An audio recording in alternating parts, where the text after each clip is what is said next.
Hello everyone, my name's Pete and I'm on a quest to find an MMO that suits me. If you want to join me on this journey, then you can hit the subscribe button and please put your MMO suggestions down in the comments. I'll try anything and I'll play until I don't feel like playing anymore. This is my second game in this series and it's one that's been recommended to me for as long as I can remember. Friends at school would talk about it and I still hear plenty of chatter about it these days too. I've seen footage of RuneScape and I've glanced at it a few times but I've never actually given it a go. So before I get started here, I'd like to address RuneLite. I am aware of it. It's been recommended to me extensively, but I'd really like to try the intended player experience first. I have every faith that the game functions well enough without some quality of life improvements. So I've installed it through Steam and I'm ready to go. The first thing I'm asked to do is name my character, which is easy enough normally, but to my horror, my name is unavailable. This means one of two things.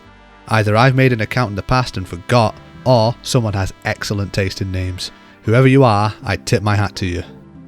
So I settle with my very original backup plan and I get to create my character. The creation is basic, but it's enough. I scroll through the various options and eventually I settle on this very 70s frontman look. The only thing I would ask for here is a randomize button. I like to hit the random button and see what comes out. I also realised that I was recording only a part of the screen for some reason, so just hang on while I fix that. The next thing I need to do is click on the tutorial man and get some information, and he tells me that I learned the most important thing I'll need to succeed, which is clicking on people to get information. He then goes on to ask how much I already know about RuneScape. Now, I can't choose anything other than I know nothing, but I assume that any other choices would allow you to skip the tutorial, and if that's the case then this is some excellent design. That way people making alternate characters don't have to be bored out of their skull going through the tutorial area again. The buttons along the hotbar are all greyed out and revealed as and when the relevant tutorial comes around. I like this a lot as it stops the UI being overwhelming. I'm given a tutorial on the various options and they're pretty extensive for a simple looking game. There seem to be a lot of tweaks there that can complement the way you'd like to play. I go outside and I meet the survival expert who teaches me basic things like fishing, chopping wood, making fire and cooking the fish I just caught on the fire. Doing each thing grants me a little bit of experience in that particular skill and I'm already very much on board with this. I spend a little time fishing, chopping and cooking to get my skills up to level 2 just because I can. It's only a few minutes in and I'm already having a nice time. My only issue with anything right now is that it's the standard cursor, and that's just because I like it when it changes to something in game. It's a detail I always liked when I was younger when it changed to a hand or a dagger or something in every game. Otherwise, the style is charming, the music, whilst I've only heard this short loop, is actually quite nice. After an advanced cooking lesson, in which I bake some bread, I head underground to the mining tutorial. The trainer here gives a very formal introduction, so in kind I introduce myself. You sir may call me Pete Stinks. I'm then told how to mine and you can bet your last penny that I did more than I needed to so I could hit level 2 in that as well. I use my materials and smith myself 3 bronze daggers. Why 3? Because I mined too many materials, that's why. It turns out I can't make anything else in the tutorial anyway, but that's okay. It taught me what I needed to know. Now for the combat tutorial. The trainer gives me a real sword because apparently my dagger wasn't good enough. This made me a bit sad because I was proud of those. Then I proceed to nearly die to one of the rats. I used the combat options in a trial and error manner and eventually took it down. The fact that there's only a couple of combat options here means I won't actually spend too much time finding out what works for each enemy. I later found out that it actually matters for which skill you're trying to increase. The combat as a whole isn't exactly exciting, but the game led with its relaxing and weirdly rewarding harvesting first, and that means I can accept the combat because I already know that the game is going to be about skill grinding.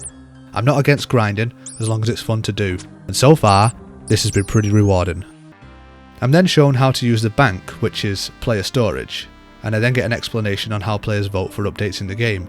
This is a nice feature that shows that player feedback is important to the developers. It might be a bit soon to show me though, as I need to have a total skill level of 300 and be a paid member, both of which are way in the future, if at all.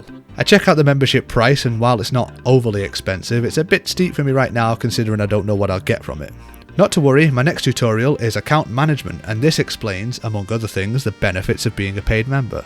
From more skills to extra quests and items, the list of benefits is pretty long and if I end up spending enough time here, I could be tempted to purchase. I also learn about bonds, which I can trade from other players and I can use those to pay for membership, but this would require me having something of value to the other player first.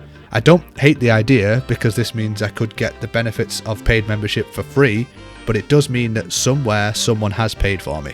All of this was a bit of a text dump, but the information was relayed just fine. My source for this is that I understood, and I'm an idiot. Then I took a bathroom break and I came back to find that I was disconnected, which is fair enough. My next tutorial is about prayers, which is a pretty cool buff system. It's fairly obvious that I'll need to grind this skill before it becomes even kind of useful, but it looks worthwhile. I'm only in the tutorial and I've not even scratched the surface of anything, but it's pretty clear to me that this game will take time but will be rewarding. I haven't been overwhelmed at any point, and if anything, I've been given enough of a taste to motivate me to pursue any of these skill trees. After this, I walked straight past the wizard's house, further confirming my assumption that I'm an idiot, and after correcting my mistake, I learned how to cast spells.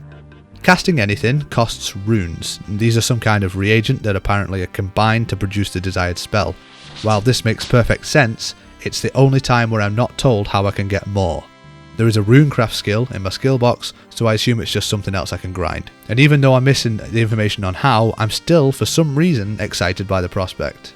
Before I'm teleported to the mainland, the wizard asks if I'd like to speak to the Iron Man tutor, who goes on to explain that I can play a challenge mode in various degrees of difficulty. None of this seems like a good idea for a newbie, so I bid him farewell and get zapped out of the tutorial island. So far, this has been great. Now, my complaint about the World of Warcraft tutorial being all gameplay and no story becomes a little bit odd here, because RuneScape has made zero effort to tell me any kind of story. The tutorial was very basic, but it showed me exactly what the game is going to be about, starting from nothing and working my way up. I'm enjoying it, because the gameplay is simple, it's engaging, and it has that incremental reward system that gives me those frequent dopamine hits that'll keep me going on for just one more skill point. When I land in the main game world, a kindly veteran adventurer gives me a rundown on my options. He points me to the various trainers and things like the bank. I head to the bank, which is apparently at the top of the castle. The directions prove correct, no matter how odd of a position I think this is, and at the bank I receive a rather in-depth tutorial which shows me how useful and flexible the bank system is, and it's really dynamic, offering functions that I'm not even sure how I would make use of. And now I think I can just do what I want, and not in a bad way. I've played games before where you're left to your own devices, and in a lot of cases this leads to almost instant boredom, but in RuneScape I'm left with just a lot of choices, and all of them seem appealing. I've been shown exactly how to level up my skills, I've even been told where to go to do that. I've been given some starting quest paths to follow, and there are plenty of quests on the minimap. The number of evident things to do, such as woodcutting, fighting low level enemies, fishing, cooking, that are obvious in this starting area is just fantastic. What I want to do right now is kill some enemies. There are some goblins and spiders nearby that are about my level, so I head over and take a couple on. The combat is a little reminiscent of Morrowind here. My low skill level translates into a high miss chance, but that's okay because I'm not feeling like I'm locked out of things to do because of it. In fact, knowing that I can combine my fishing, woodcutting and cooking into making healing items to keep me in the fight is fantastic. Each of these things feels like it melds together to make a cohesive and enjoyable grind experience. I wander around a bit and get into a fight with a ram. I do this to test two things. One, to see if the ram drops anything useful, and two, to see if this is a crime. The answer is neither of those things, so I respectfully bury the bones of the ram, increase my prayer skill, and move on.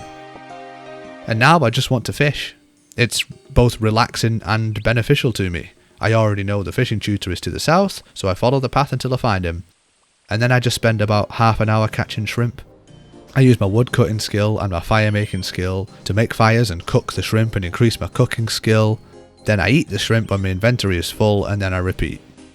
I'm just enjoying myself so far, and in all honesty, I can't really tell you why. I haven't done anything. I don't know why I'm here, but I'm happy to just be here. I opened the map to discover the world map is way bigger than I expected, and the surface is only part of it. You can drop the map to lower levels and there are loads of maps underneath. Knowing that all this is there to explore is just another plus. I'm sure there's a story to be told in this world, but I haven't found the start yet. Nothing other than simple, enjoyable mechanics have been given to me, and that's enough. The game is basic, but it's fun, and the style is charming. I'm going to be playing more just because I want to, and I don't think there's any cheap tricks used here to lure me in. The sheer honesty in what the game is trying to be is evident. That's about all I have to say for RuneScape so far. If I find anything else as I play, I'll appear with a follow-up video at some point, but so far I'm impressed and I'm enjoying myself. I'll be dipping my toe into more MMOs in the future, so if you want to join me, see what I think of those, then consider hitting the subscribe button, and please suggest MMOs in the comments. If you think they'll be worth a shot, I'll give them a go. Until then, thanks for watching, and I'll see you in the next one.